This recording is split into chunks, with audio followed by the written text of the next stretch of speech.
to the republic for which it stands, one nation, under God, indivisible, with liberty and justice for all. Guns, self-defense, concealed carry. This is the Patriot Defense Podcast. From the war room in Idaho's high desert, here's your host, Todd Echols. And I am back once again. It is very early in the morning on a Monday morning, and I am tucked away in the war room somewhere in the high desert of southern Idaho, and I'm coming to you in all my itchy eyes, stuffy nose, allergy infected glory. So it is springtime. It is early summer. I don't know, whatever you want to call it here in the great state of Idaho. But yeah, the allergies are out, and man, they found me this morning. So if I sound a little plugged, you can't hear me. You can't hear my eyes itching. But if I sound a little different, that is why. It's because of these wonderful allergies. I know I skipped last week, kind of got caught up with some stuff. Sometimes that will happen, but I am back to tell you everything that has gone on. So not a whole lot, just kind of busy with classes. Lots of classes. I had the women's group and the men's groups meet this week. I've got a church group coming in the next couple weeks with a group of people, and we're going to walk through with them. Excuse me, I can't even think today because of these allergies.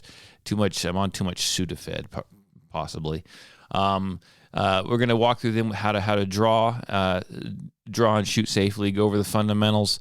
Anything that their little church group might need, we are going to get them taken care of. I know James is going to show up, old Magnum, and he's going to give me a hand with that class, so I am looking forward to that.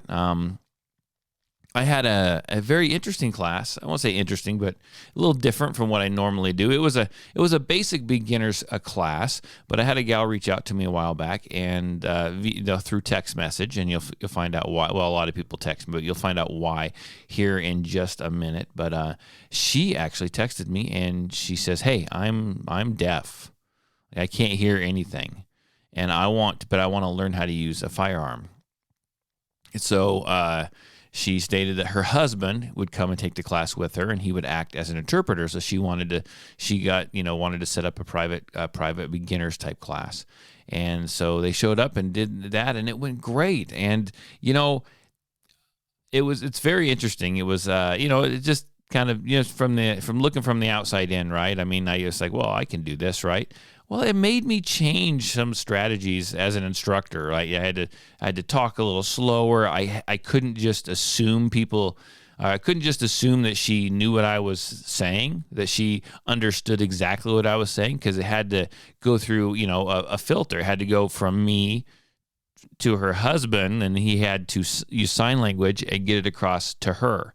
So it was very interesting how it worked. But she did really, really, really good, and I think it's because, well, the truth is she probably did really, really good because she cut through all the bull crap, and then her husband just kind of filtered all that out for her, and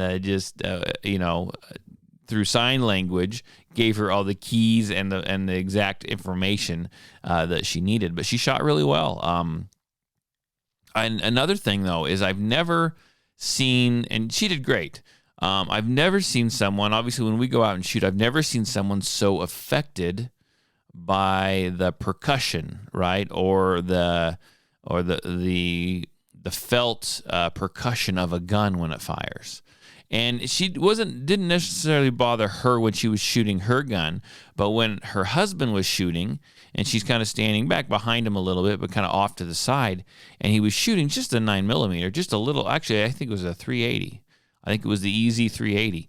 But she felt that more than anyone that I've ever been around, and I think it's because her senses were heightened. Because you lose one sense, they say it heightens your other one. And she felt that. Very interesting, though. Really, really interesting. I was trying to, talk about, I have a mantra when I teach the trigger press, right? It's the 3-stage trigger on a striker fired semi-auto. It's take up the slack, find the wall, pause first, just a split second, and then continually add pressure. Take up the slack, find the wall, and then continually add pressure till the gun fires, right? That's kind of my mantra, one of the mantras that I use. And it was interesting trying to get that across to her. And she picked up on it, right? She picked up on it. But I actually, at one point, I had to, we had an unloaded gun. I had to stick my finger over the top of hers on the trigger, and I had to show her exactly what I wanted her to feel, exactly what I wanted her to do, because sometimes it's hard to explain some of that. Where I don't know, it's just different. I felt like having a person with that kind of disability in my class, it actually, I feel like it helped me grow as an instructor. If that makes any sense. I really had to slow down, and I really had to think about how I worded things, and I really had to get down, honestly, to the nitty-gritty of explaining the fundamentals and explaining the safety, and kind of change up how I normally teach or instruct, because there's some of that small talk stuff she just didn't need it. Right? She didn't need it. It was going to be extra stuff they were going to have to sign. And I could tell as well, her husband would kind of, he wouldn't pick and choose, but if it was just basic small talk, he just would let it go. And then, because she's trying to watch me, but she's also trying to watch him. And I don't know, it's just a very interesting class. I think it went well. I enjoyed both of them in class. They both did really, really well. It's different, man. I've been doing this now for 10 years, and besides the permit class, I've probably given the beginner's class, just thousands of times, I would imagine. And I had to sit, when I gave this class, I just really had to sit there and think and focus on how I did stuff and what I was saying, and kind of had to rethink it. And I kind of really, really enjoyed that. So another thing, again, like usual, these podcasts are going to be all over everywhere here.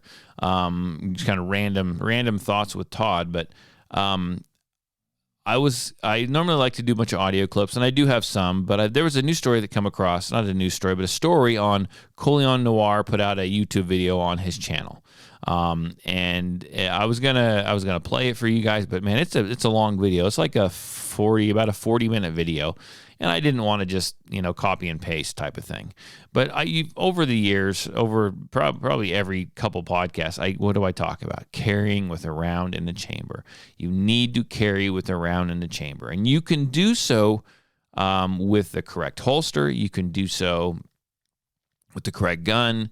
You need to follow the safety rules, and you need to be prepared, right? Because you may not always have time to rack the slide. I don't care, all the internet warriors, right? They get on there and say, "Oh, you don't need to do that. That's a good way to shoot yourself." And you know what? You guys need more training. That's what it is. You need more training. If you're not comfortable carrying it around in the chamber, you need to look at your gear, make sure it's quality gear, and you need to get more training. Right? Get more training. Maybe you're not safe. Maybe you're not practicing the safety rules. Maybe you don't trust yourself. Well, you need to work on that, because this could save your life. And he's got this video out of this guy, and he listened years earlier when Coleon was talking about how you need to learn how to carry with a round in chamber. It could save your life. This guy he hadn't done that, and he decided to change it up a little bit, and he started carrying with a round in the chamber. It ended up saving his life. I will say, I just kind of touched on the video a little bit. I didn't completely watch the whole thing. I just found it this morning as I was prepping for this podcast, and I am looking forward to going back later on, probably this evening, and watching the full entire video. But I could get a gist as to what was going on in it, but he actually got a hold of Coleon, and he pretty much said he credited him with saving his life. Like, I listened to you. You convinced me. I worked on it, and I decided to carry with this round chambered, and it saved my life. I'm so glad that I did. So very important video. In fact, I'll take the video and I will post it up on the Patriot Defense Facebook page. And that leads me into this. If you haven't followed us on social media, find us. Find the Patriot Defense Facebook page. Find us on Instagram. I believe on Instagram we are Patriot Defense 13. It's at Patriot Defense 13. Find us on Instagram. You can find us on TikTok. Follow us on all the social medias. That would be much appreciated. And that old social media, man, I tell you what, if you are on the social media and you are listening to this podcast and you see me make a post, in fact, go to the page, help me out, go to the page, like some of the most recent posts, like them, share them, comment on them. I value those. I value anyone that's part of the social media pages, but especially on Facebook, that needs to get out and reach a lot of people. And it's not that it used to, right? It used to get out and I used to reach a ton of people. But the way Facebook keeps the algorithm down, I don't know if we can change the algorithm or not, but if you're on there, go like a post, share a post, comment on a post. And you're probably going to physically have to go to the page and check yourself because I doubt the algorithm's going to pop that up to you. It seems like it just shows up for a handful of the same people over and over and over again, and that's kind of the way that the algorithm works. So I do appreciate those folks that are active, like I said, on the Facebook page. But jump over there, and if you get a sec, and like and share and comment, that would be absolutely wonderful. I would appreciate it a bunch. See if we can get this reach out there just a little bit more. So I have got this another clip here, and it's about arming teachers. It's about down in Texas how they are arming teachers, but they are going to pay them. They have to go get some training, but they are going to pay them. So let me play this audio clip, and then we will talk more about it. Farmers tried to come up with different ways of protection. Actually, I'm sorry, that was the wrong one. Let's play this one. And a new bill in Austin proposes to pay school employees who undergo mental health courses and trainings to carry firearms on campus. Livonia ISD is among the 300 districts in Texas that have adopted Guardian programs. KENS 5's Zach Briggs explains. We're doing what we say. We want to protect your kids, and we're going to protect your kids at all costs. Livonia ISD adopted the TEA's Guardian program just a couple weeks before the Robb Elementary shooting. Almost 1 year later, a confidential number of staff have gone through extensive training and a mental health evaluation to carry firearms on campus. The weapons must be concealed. The district's chief administrative officer, Michael Duffick, says these signs serve as a warning to those who wish to do harm. My goal is deterrent. If an active shooter were to come on our campuses and see that sign and let him know that, him or her, letting them know that we have people on our campuses who are carrying and who will use deadly force if you try to hurt our babies. Texas House Bill 13 proposes to establish the Sentinel program. Up to $25,000 stipends would be afforded to qualified school employees who complete specific mental health training and state-approved courses to carry firearms in the classroom. Not everyone is on board, though. As teacher pay has actually declined over the past decade when you account for inflation, my concern is that we're putting in place a perverse incentive for teachers to sign up for this program just to get extra money to make ends meet. But here in Livonia, Duffick says money isn't the motivator. The Guardians that we have volunteered for this program with no money in sight. This wasn't a give me to get them to become Guardians. They do it because they love their kids and they want to protect our kids. That's why they do it. So if the state wants to throw money at a Guardian as a part of a stipend, by all means. Zach Briggs, KENS 5. You know, I agree, but I don't agree with this too. I mean, I like the way they're going with this, and I've always stated in the past that back when Trump, and he didn't have, anything really set in place, but all he talked about was paying teachers extra money to carry in schools. And, I didn't think that that was a good idea because I agree with like that one guy said, in the audio clip right there. He said, well, it's just, you're going to get people that just do it to get the extra money and they don't really want to carry. And I do agree with that to a certain extent. The way Trump had it, like he never laid it out. It was, let's just pay teachers extra money to carry guns. And yeah, and I would be afraid that you would get someone who just needed the money. They'd carry, they wouldn't get to training. They'd go out and buy like a little .22 pistol and they'd take it with them and they'd do it just for the extra money. And I don't think that's right.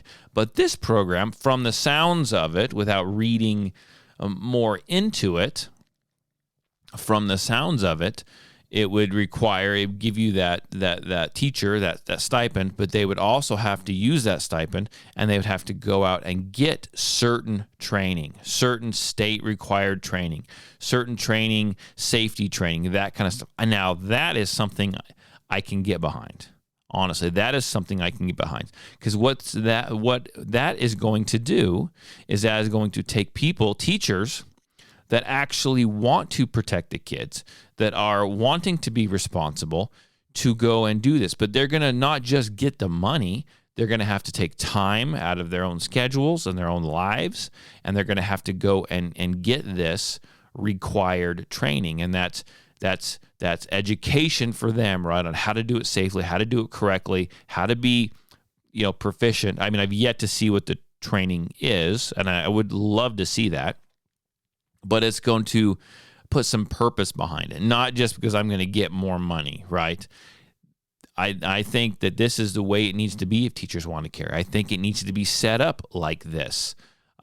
Sure, if you want to give them a little bit of money to do so, yeah, but give them the money and require them to take some of that money and pay for that training and go that extra mile. I mean, I've had people show up to my permit class and we go over the legalities, the laws, all that stuff. We talk about situational awareness. We talk about defensive mindset and all this stuff in class, right? And we talk about, someone always has questions about different situations that may arise and when and where you can and can't use your firearm. And I've had people in the past, numerous times, probably a couple dozen times, where they'll come up to me and they'll say, hey, look, I thought I wanted to do this. We're talking about this. I can't do this. This isn't really something that I think I want. I'm going to take the class, but I'm not going to carry. Or some of them have like, here's the money for the class. I'm out. This is not really what I want to do. There's just, come to think of it, there's just more to this than what I want to have to deal with. And I think you're going to get people that feel that way and that aren't going to sign up for that. Teachers that aren't going to sign up for that because they get they get their eyes opened as to this is a serious situation here, and they need to do this correctly and responsibly, and not just pocket carry that little 22 and get paid more money, because it's going to be way different than what they're thinking. And I think that this is honestly the way to go. It's going to establish some responsibility. It's going to establish some safety training, some proficiency, and I like where this is headed. So I'd like to watch this, keep an eye on this bill, and see how well it moves forward. I'm not upset by it. I question it just a smidge, but I like the way that it's going, and I think this is a step in the right direction. I honestly do. Any progress is good progress. So I'm kind of looking forward to seeing where this goes. And I'm sorry here, I'm kind of looking through some other notes. So, if you have it, if you're a podcast junkie like I am, I've got like 2 or 3 dozen podcasts I seem to listen to all the time. Some of them I don't listen to for a while, then I get back to, but they're always on my phone and they're always downloading or uploading or downloading new episodes. And I listen to podcasts all day long when I'm driving, when I'm running, when I'm doing my chores, when I'm mowing the lawn, whatever it might be, I'm listening to a podcast. I've been known to go out and actually train on the range by myself, put in my ear pro, and then put my bone conduction headphones on and listen to a podcast while I'm shooting. It's just what I do. I just enjoy, that's where I get my news. That's where I get my information. Okay. And so, if you listen to podcasts, I highly recommend you go over and check out Forgotten American Podcast. You can find it anywhere you find podcasts. And our friend, local legend, the Cajun Cowboy, that's his podcast, Forgotten American. And when he puts out an episode, it's usually a banger. I mean, he does a good job. And he actually did one that put out his last one that actually has me thinking a little bit, and he entitled it "The Dangerous Man." And so I listened to this, and it got me to thinking. But I'm going to play the audio clip that he used in his podcast, because I want you guys to take a listen to it so you kind of know where I'm getting at. But this is out of a scene out of a TV show, right? But it's being passed around all over the internet and then Facebook. I've seen it everywhere. So I went ahead and grabbed it. And so if you listen to Forgotten American, you've heard this before. But I'm going to go ahead and play it right now. This is what this is called: The Dangerous Man. Be a dangerous man. Now, being dangerous is not being a threat. They're two different things. And it's not about going out and lifting weights and getting a bunch of tattoos and wearing leather jackets and walking around with your chest and shoulders up, hulking around saying, I'm dangerous. Very rarely is that a dangerous man. Often the most dangerous man in the room is the quietest man in the room. When we were in Wyoming, I was talking to the neighbor behind me, the manager of Aldous and Ranch Land, and across the road, he had just a few head of sheep. And he said, I don't recommend you go over and check out the sheep. But he has one of those dogs. He said, that dog doesn't know you, and he might eat you up protecting those sheep. That dog was dangerous. But that dog did not sit on the hillside up with his head up and his hair flowing in the wind like some kind of lion telling the whole world I'm dangerous. He was just with the sheep, and he was not a danger to the sheep. The lambs and the ewes and everything come around and go in around amongst him and everything, and they were perfectly 100% safe. He's not telling everybody how dangerous he is. In fact, from a distance, if you look down there, he looked like the sheep. But you go down there and he thinks you're trying to harm one of the sheep, it's a different story. He's dangerous. You can't be a fully good man if you're not a dangerous man. To be good is to do good to people, and sometimes doing good to people is protecting those people, protecting those around us. These days I'm a laid-back, mellow, middle-aged fella, and I kind of talk slow and easy, and I move slow and easy. But you say one disrespectful thing to my wife in my presence, I am not only willing, but I am able to inflict great bodily damage, and I will do so. I'm not a danger to those around me. I'm not a danger to the sheep. It's a willingness and a mindset. And then you work on the physical side of it. I start losing some weight, start going to the gym, start learning some things. If you are not willing and able, to some degree, to protect the family that you have started, you don't have a right to have a family.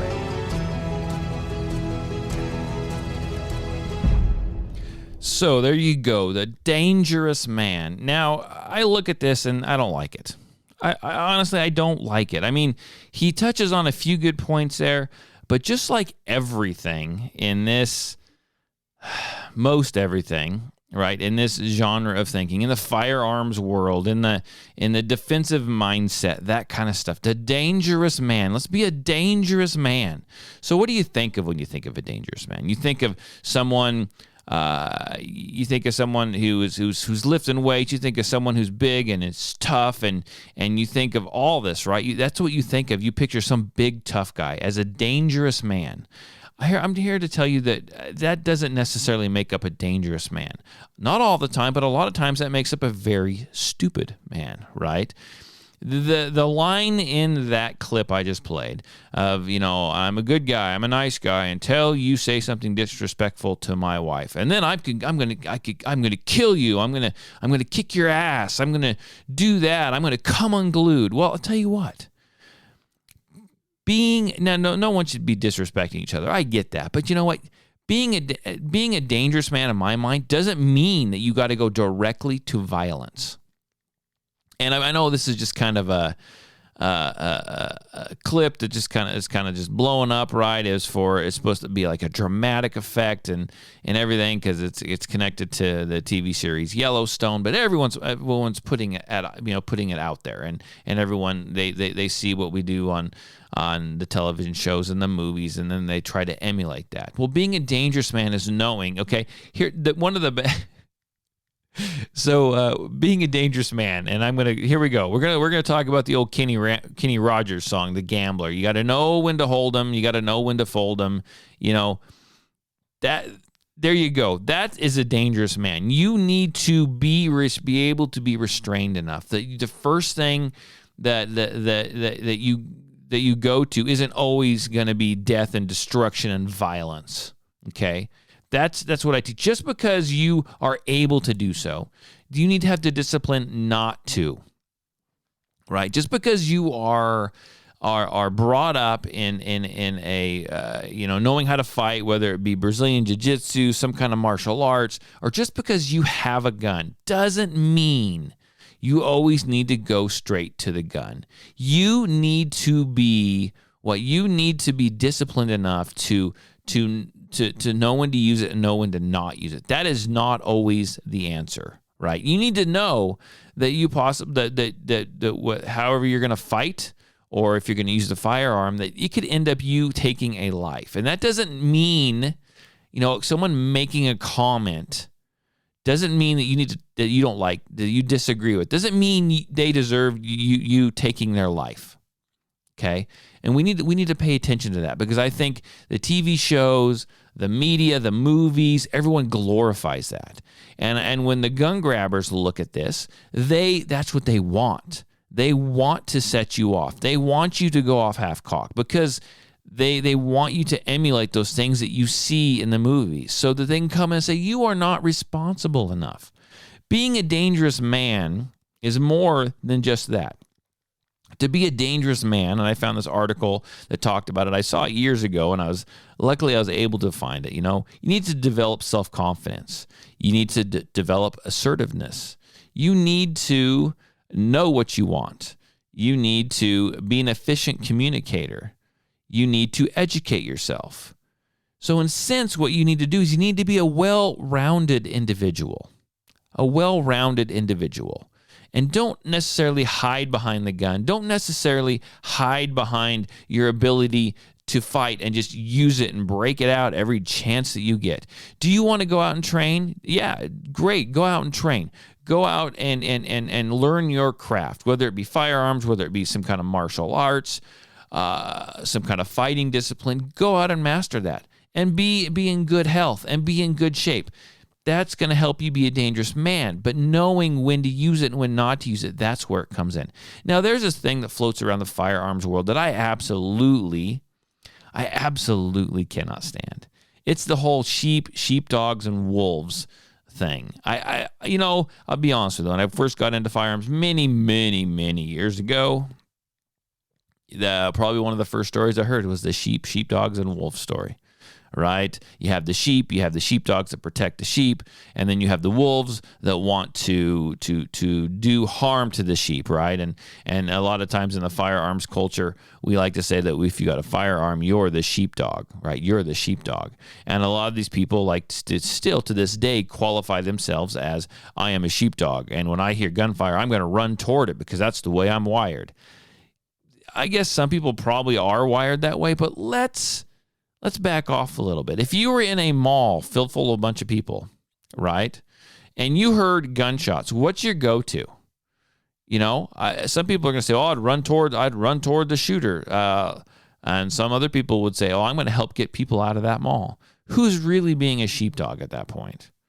Right? I don't like this whole masculine, and I am alpha male, I'm a sheepdog, you are a sheep. You know what? If you go and you break this down and you go and you find a video and look up sheep and sheepdogs. I mean, legit, look up sheep and sheepdogs. The sheepdogs are being told what to do. They're being given commands on what to do, right? So you can look at it that way. But I also found another clip. That I actually started to play a little while ago. But I'm going to go ahead and let me see. 1, 2, so be that one. Okay. So I'm going to play this clip. And so, I don't like sheep. I don't like sheepdogs, and I don't like wolves. I just don't like those stories. I don't care, I just don't care about that story. I cringe whenever I hear that story. But I tell you what, if you really want to go the route of likening yourself to an animal, there's one out there that's way better than sheepdogs. Farmers tried to come up with different ways of protection. They fortified pastures, built high fences, bought impressive guns, got the scariest dogs. Sooner or later, all attempts failed. But Farmer Steve was the smartest of them all. Steve got a donkey.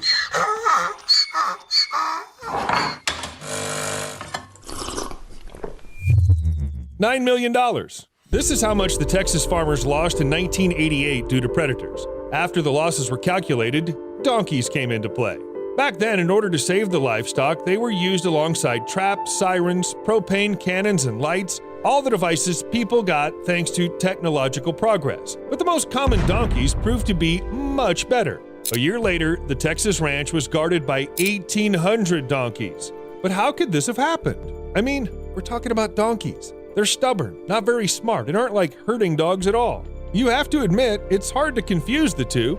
This is what the common people think. But farmers have long known the secret of donkeys. These seemingly harmless animals have an innate hatred for dogs and their kin. Coyotes, foxes, wolves, donkeys do not care. They simply do not want to see these animals on their territory. Even if the predators knew how to argue and prove they're not related to dogs, it would not work. The donkey thinks that someone is threatening the herd, which means he'll take measures. A loud shriek that will attract a farmer's attention, an instant chase, and in some cases, powerful kicks with the front hooves.